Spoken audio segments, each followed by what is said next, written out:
Afternoon Virgo, welcome to my channel. My name's Carrie and this is going to be a reading for Sun, Moon and Rising Virgo. It's going to be a general reading, so not really know what it's about until the cards start hitting the table.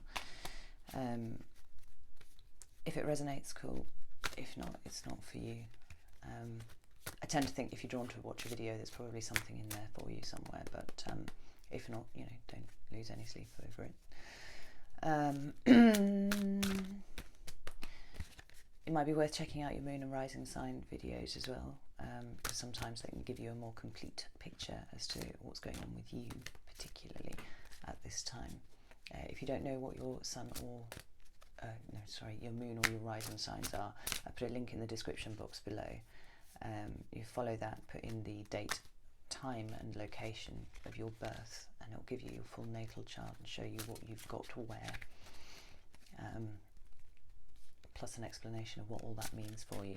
This can be incredibly illuminating. I certainly found it so when I did it. What else to tell you? If you're a subscriber and you're returning, I love you to the moon and back. Thank you so much. Really means the world to me.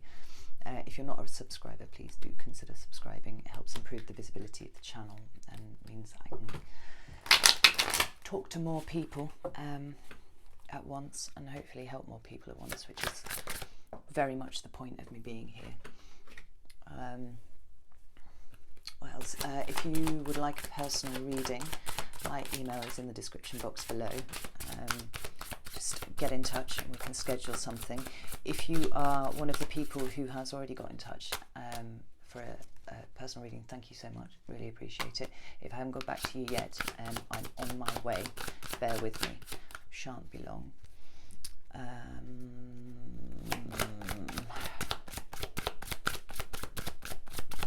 not sure if I've got anything else to tell you, to be honest. I'm going to try and cut the length of the videos down a little bit because I realised they were quite epic in length, some of them at least.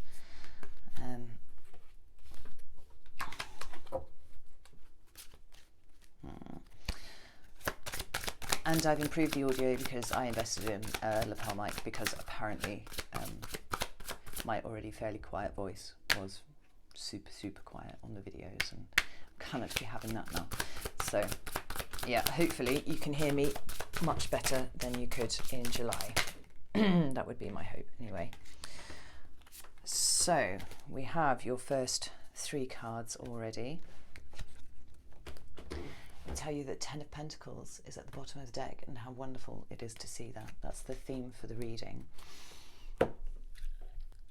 One of a couple of themes for the reading actually, and I'll explain why in a moment. We're just going to get some clarifiers and get some details here. Oh, the videos are time-stamped. It'll be the first comment down in the comment section. So if you want to skip past all of this, go for it. That's absolutely fine. Shan't be in the slightest offended. Yes. So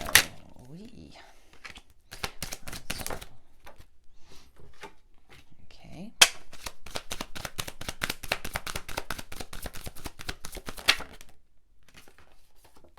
Goodness.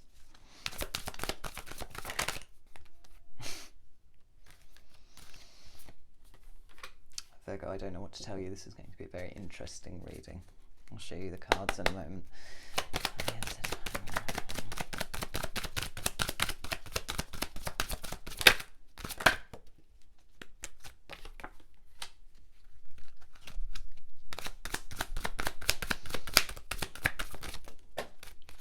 There's too many, just flinging them around there.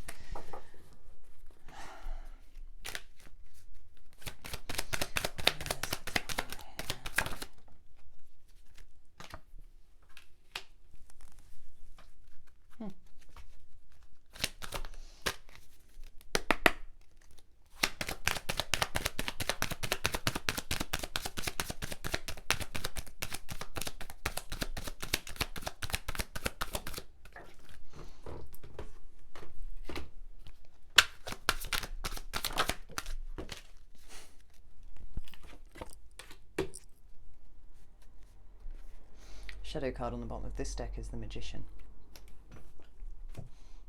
which which I always consider to be Aries energy, but I have heard other people refer to it as Virgo, so make of that what you will. So August is going to be quite interesting for you. Before I started recording, I shuffled my oracle deck, and I'm using this Nature's Whispers one because I really love it. It's wonderful. Just so I could have an oracle card ready for you when I start the rest of the reading. And I was going to read it at the end, but I'm going to do it at the front here, the beginning of the video, because I think it's important before we start getting into the reading. And it's here. It's called Perfect Setting, and it's number 9. And number 9 in the tarot refers to the Hermit, which is Virgo energy. And I just want to read you what it says in the book because I think it's relevant to you as Virgos terribly well. If you have a goal or vision, be sure to provide the right surroundings for that dream to flourish. Positive self-talk, affirmations, being kind to yourself, celebrating your talents and successes. All of these create fertile soil for your dreams to take root and grow. Sometimes, when you push too hard, it can hinder the harmonious unfolding of your journey. Trust the process, relax, and allow nature to take its course. Belief and positive support is needed to accomplish your goal. Keep in mind, nature makes growing and blossoming look effortless, but the secret is all in the details. Position, sun, soil, air, water, and nourishment. Make sure that you are taking the steps necessary to attain your perfect environment. I was having a chat with my sister yesterday, who is a Virgo, and I can't tell you how relevant that oracle card is. So, not gonna lie, there's gonna be a bit up and down this month. Right, so the 3 main cards for your reading are the Four of Swords, the Tower, don't be afraid, and the Fool. And I love to see the Fool after the Tower. I shall explain why when I get to it, but that's a really good order for things to occur in. Right? And I think there's an element here of calm before the storm with the cards that you have on the table. The first card is the Four of Swords. There. And the Four of Swords is about taking a little bit of a break. It's about stepping back from things, and it's giving yourself mental space. And it's mental space because it's a swords card. So swords are all up here. It's air element stuff, and it's all about thinking and communicating and all of those things. And I feel like you've taken a bit of a step back of late, just to order your own mind, know what you think, and how you think it.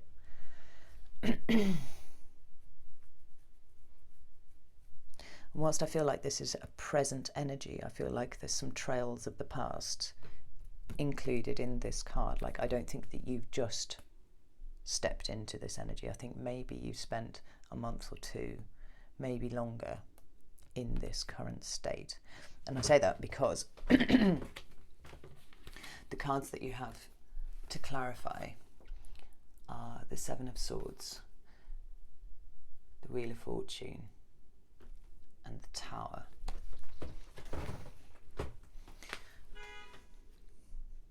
Goodness. So, I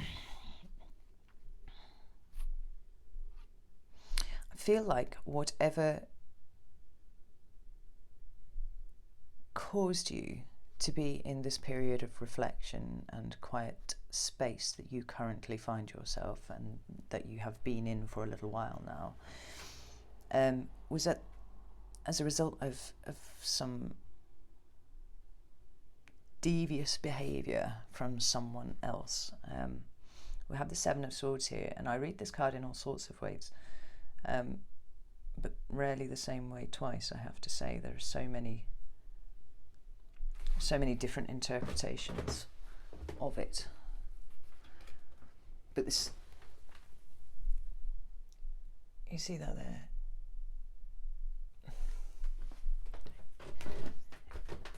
somebody was devious, somebody was deceptive, somebody tried to pull the wool over your eyes, and they were a little bit smug about it. I don't really like that very much. And it's swords, so whatever it was quite cutting, it was quite hurtful to you, I feel. And this behaviour pulled you down into a Four of Swords state. You've needed to retreat, you've needed to find some space, you've needed to do a bit of reflecting, a little bit of work on yourself maybe, working out how this happened. But the other two cards are the Wheel of Fortune and the Tower. Now, the Wheel of Fortune, I mean, in its most simplistic form, I guess you could interpret it as fate. But the card has Anubis on it, on the wheel, and it has depictions of the four fixed signs, and those are Leo, Taurus, Aquarius and Scorpio. So it could be that the person that you were dealing with, who was responsible for that behaviour, was one of those fixed signs. It's up to you, you fill in the blanks. But it left you feeling pretty low,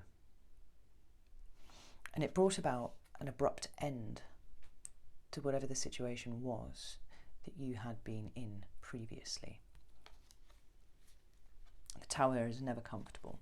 It's never a comfortable card. But the purpose of it is to knock down anything that has been built on a faulty foundation. The fact that it comes here with the Wheel of Fortune means to me that this was a situation that you needed to go through. This was a lesson for you. And so it's fantastic that you've actually now been in that state where you are able to have the space to be able to reflect on it and work out how it happened, what your part was in it, and what you have learned from it. Because I do think there's an element of growth implied by this. And obviously it's awful that it happened. It's never fun to be at the receiving end of that kind of behaviour. But I feel like you have, at least in some way, reconciled it in your own head, and there's an element of peace to you now as a result. You are in a state of repose here. Okay. The next card is the Tower. Double slapping of the Tower. I'm so sorry, Virgo.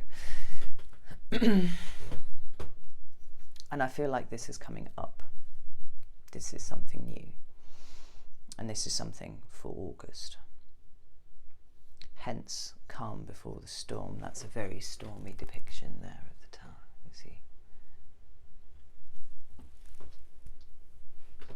And I noticed something that I haven't noticed before here, which is in amongst this deluge that's going on, because there isn't just lightning and a stormy sky. The seas have risen up and are now flooding everywhere. That there's actually a harp on its side in the water. And harps talk about harmony. They're symbolic of.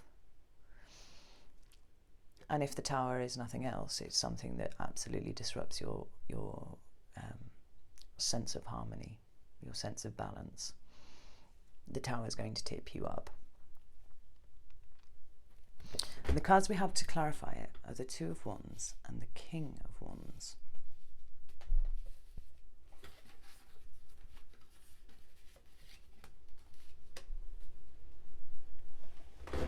So whilst your current state, where you've been sat reflecting on the old, reconciling it, processing it, doing all of that kind of thing, there's something still not quite right about your situation, and that's got to go as well.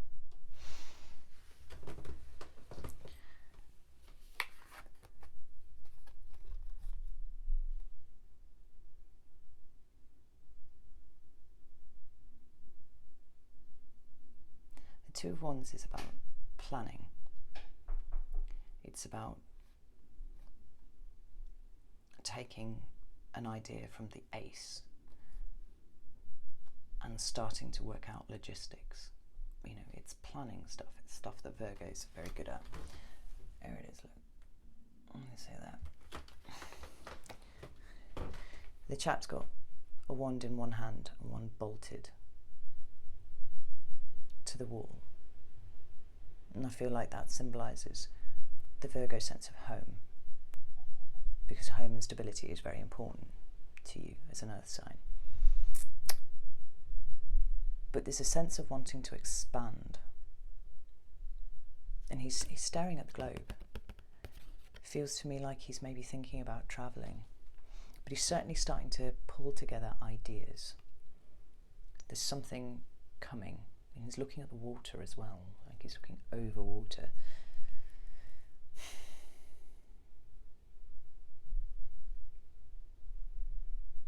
So either, and there are two ways to look at this card, either you are currently planning to go travelling, you're certainly in the planning stage of that, and something's going to happen to knock your plans awry, or the tower's going to come in, it's going to fuck about with something that you've currently got, which you thought was stable in your environment. I mean, the tower could literally speak of, you know, losing your home in some way, in a physical sense, or it could be about losing your sense of home in a more spiritual, emotional sense. It's about tearing something away, which then leads you to be able to start planning to do something that is a little more free than what you currently do. And that is followed up by the King of Wands. King of Wands is Aries, it's masculine energy, and it's the only court card here. So I feel like this is a person. This is a person who displays the energies, has the energetic aura of a masculine Leo. That could be a woman as well. Like, I'm pretty masculine, to be fair. And also a Leo, just so you know. He's involved somewhere. What I don't know is where. Is he the cause, or is he going to come along after the tower? Is he the cause of the tower? What I mean to say. Why is the King of Wands here for Virgo? It's the Hermit. It's you. The Hermit is number 9, Virgo energy. There is some level of contemplation going to be involved here. And 6 of Wands. If ever you wanted someone along with you to create that victorious situation that we see depicted there in the 6 of Wands, it would be literally the king of the suit. King of Wands makes things happen. He's bold, he's dynamic, he's active, he gets things done. I feel like half the time when you look at him on his throne there, like, he's not really paying attention to what's going on in front of him. He's actually kind of a little bit bored by the rigours of, you know, the court, you know, the rules and the regulations and things like that. He actually wants to fuck off, go and do something more interesting. I've also heard him referred to as the shaman as the deck. You know, he's the shaman of the kings. He's the one out of all of them that isn't afraid to get his hands dirty. In fact, he actively looks for ways to get his hands dirty, get right in the meat of what is going on.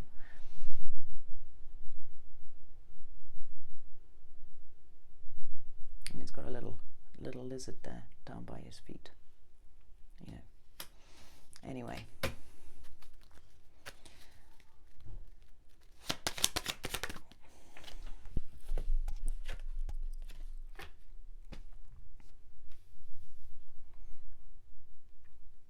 The Knight of Wands. It's the couple of steps down in the Wands suit.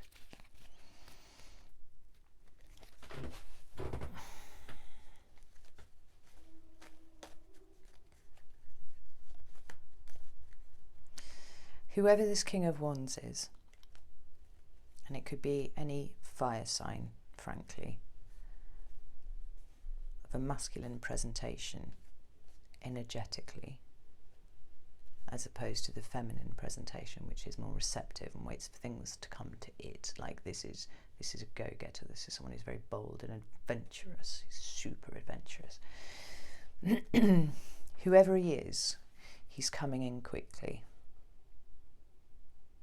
And he's either going to come in after your tower moment.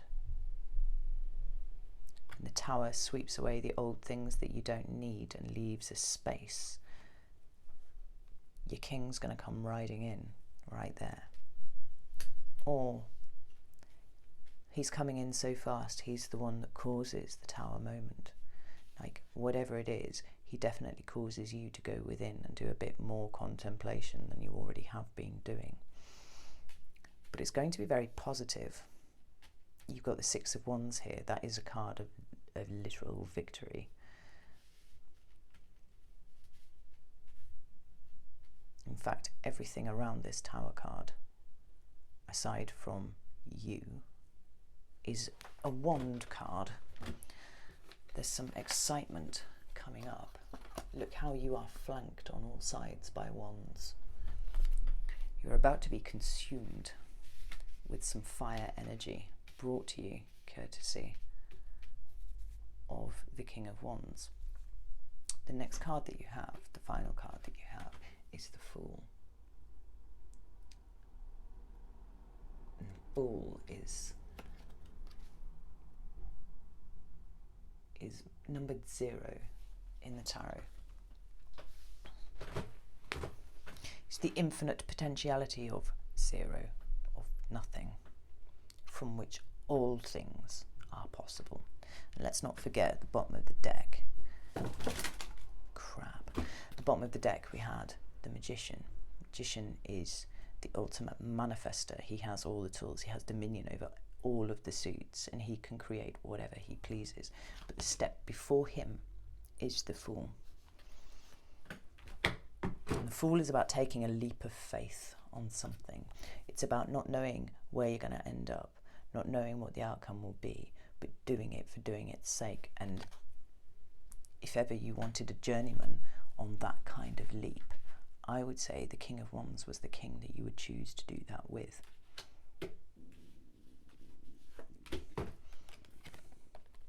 The Fool travels light, he takes no baggage with him, and I feel like the two tower moments that we've been talking about here are those things that are going to sweep away a lot of baggage that you may have been carrying along with you.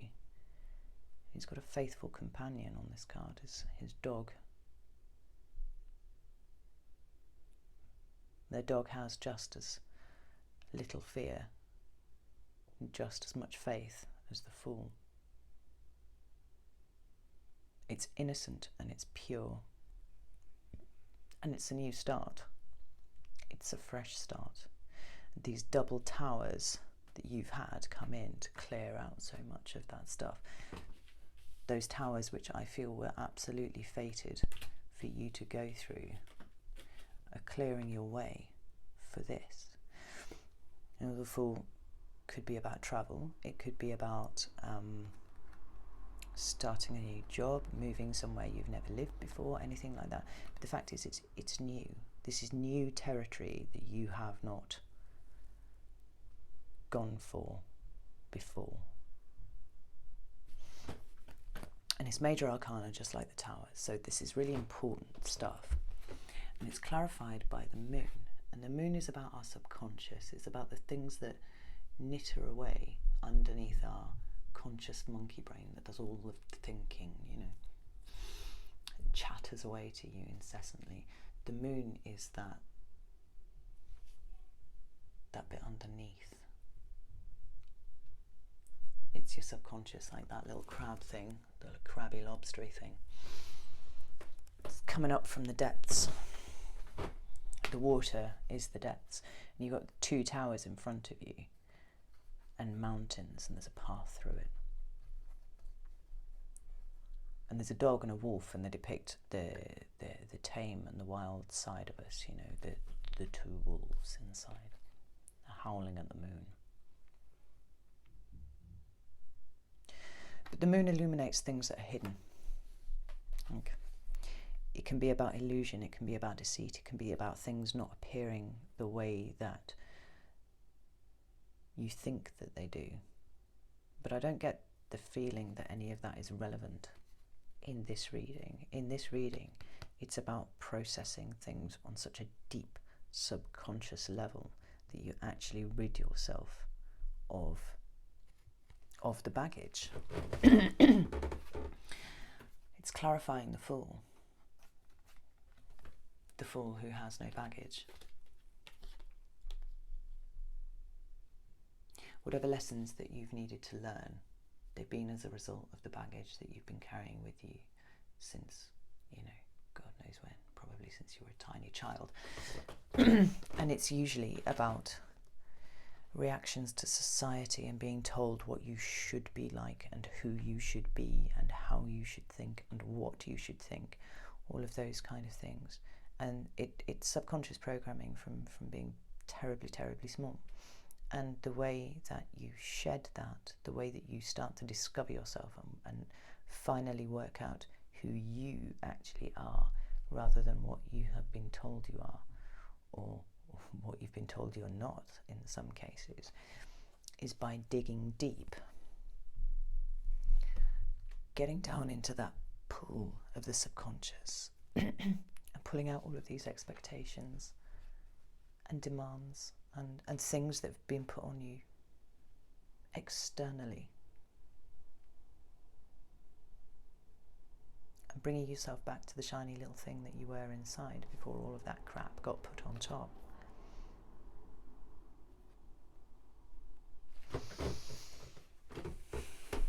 And in doing so,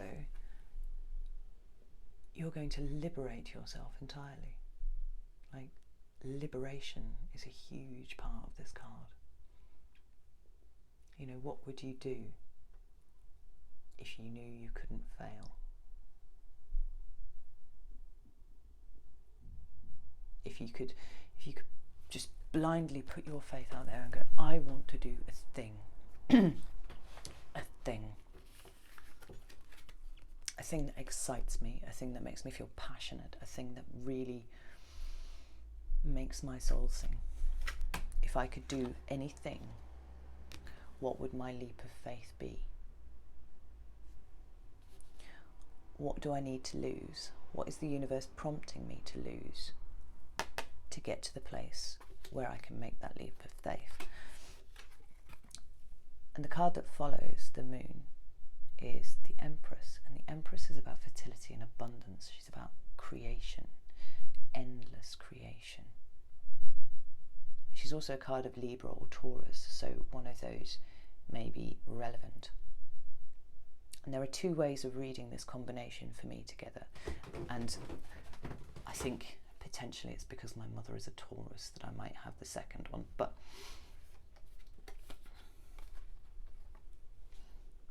ridding yourself of all the things that are holding you back, and this can be negative self-talk as well as anything else.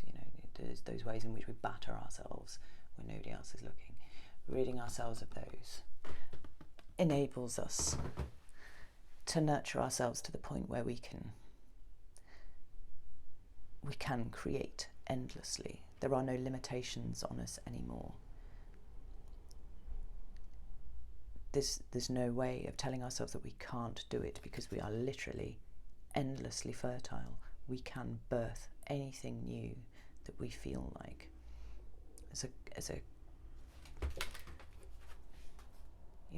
a clarifier for the Fool, it's a wonderful, wonderful card. But I'm just going to throw this second version out here because my mother is a Taurus. The Empress is the Queen of Queens. She is the mother of the deck. She's nurturing, she brings life. She is the mother. There's a distinct possibility that the alternative way to read these cards together is that you need to plumb your subconscious, you need to go deep, you need to dig deep, and you need to work out what your issues are with your mother before you can liberate yourself and move forwards. That won't be for everyone, but it's certainly for someone. I really hope for your sake that it's the first rather than the second, because that's infinitely preferable. But it doesn't matter which way it is, because the important thing is doing the work. It's doing the internal work. And if it's anything that Virgos are good at, it's introspection. It's about knowing yourself. It's about reflecting. But you're on the brink of something truly exciting here. And you've got someone coming along for the ride. But you need to do the work to ready yourself to receive what is about to come, so that you can do that. You can take your leap of faith and achieve what it is that you want from your existence here. And it's not easy. Like, doing this kind of work is not easy. Sometimes it can be excoriating. But what you're left with is no baggage. And that, you can't put a value on that. It's the most liberating thing that there is. And the shadow card underneath the deck for you was the Ten of Pentacles. Like, this is leading you towards your happy, towards your material comfort. You know, you're an earth sign, so your pentacles are important. Earth signs love the stability of their home. They love their stability of anything, really. And stability of self is almost... it's not almost more important, it's more fundamental than the material thing that you have around you. It's super important. And I bring you back to the oracle card that we looked at the beginning. You know, perfect setting. Things don't just happen to you unless you're ready for them. This card talks about making sure that everything that you can possibly manage is right for you to flourish. Make sure you're getting enough sleep, make sure that you're eating properly, make sure that you're exercising enough, make sure that you're resting, but make sure also that you're not isolating yourself and you're making friends and stuff like that. Create the perfect environment for you to grow. Because the universe is coming in to take out anything from your environment that is not helping you currently grow, as well as throwing in some stuff, some people, some person, Mr. King of Wands, who is going to help you achieve your Ten of Pentacles. It's tremendously exciting. I really, really like it. If this is resonating with you at all, or has resonated with you at all, please send me a message or comment or something, let me know. If you don't want to talk about it, just send me a like or something like that, just like the video, just so I know that I've hit the spot with you. And if you would like to, I'd be delighted if you would subscribe. I'm trying to think what I would call this video. It's kind of like the calm before the storm, before the calm again, something like that. I don't know. I have to have a little think about it. Anyway, really exciting things ahead, Virgo. Really exciting. Just stay with it. Okay? So, take care, and I'll see you next month.